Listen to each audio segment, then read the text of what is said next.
واہ واہ، یہ زندگی کا یہ جو سفر ہے، واہ، زندگی گویا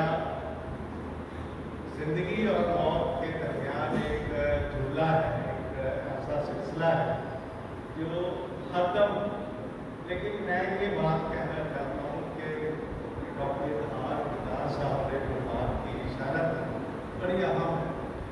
کہ زندگی جو جی کے چلا جاتا ہے وہ تو چلا گیا، مرنے والے کے بعد جو لوگ ہیں، اس کے ورثاء ہیں، اس کے دوست احباب ہیں، تو ان کی جو کیفیت ہے اس کا کوئی میں نہیں سمجھتا کہ بالکل بدل ہوگا، وہ خلافپور نہیں ہو سکتا۔ صفدر سلیم سیال کا شعر ہے کہ مت ٹوٹ کے چاہو اسے آغاز سفر میں، مت ٹوٹ کے چاہو اسے آغاز سفر میں، بچھڑے گا کوئی ایک ادا تنگ کرے، اور آج باقی ہمیں وہ تنگ کر رہی ہے اس کی یاد، اس کے ساتھ جو اٹھنا بیٹھنا، اس کا جو پیار محبت کا رشتہ تھا، جو مجلس آرائی تھی، جو منشور کے ساتھ اس کی کمٹمنٹ تھی، دراصل وہ کمٹمنٹ والا وہ محض شاعر نہیں تھا، کمیٹڈ پوئٹ تھا، اور کمٹمنٹ کے ساتھ زندہ رہنا ہی زندگی، واہ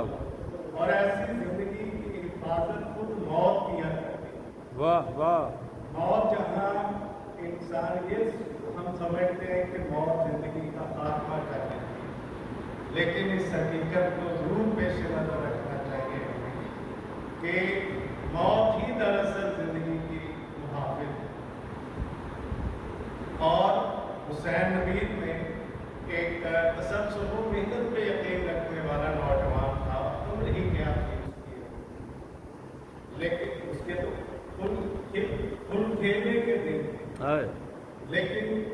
ذمہ داریاں اس طرح کی آن پڑی کہ اس نے جب دائیں بائیں حالات دیکھے تو جو محنت کشوں کے ساتھ اس نے سلوک دیکھا سرمایہ داروں کی طرف سے، مزاروں کے ساتھ جو سلوک دیکھا جاگیرداروں کی طرف سے، اور یہ محنت کشوں اور مزدوروں اور کسانوں کے لیے اس کے دل میں جو محبت تھی، ان کے استحصال کرنے والوں کے خلاف اس نے دل و جان سے آباد کیا،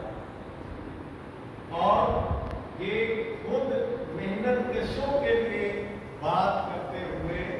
وہ یہ نہیں بھولا کہ مجھے بھی اپنا گھر بار چلانے کے لیے محنت بے یقین رکھنا ہے۔ سو ہم دیکھتے تھے پریس کلب، پریس مارکیٹ میں وہ اپنے مطلب سلسلہ روزگار بھی جاری رکھے ہوئے ہیں، اور دوسروں کے ساتھ اپنے تعلق داری کو بھی جاری رکھے ہوئے۔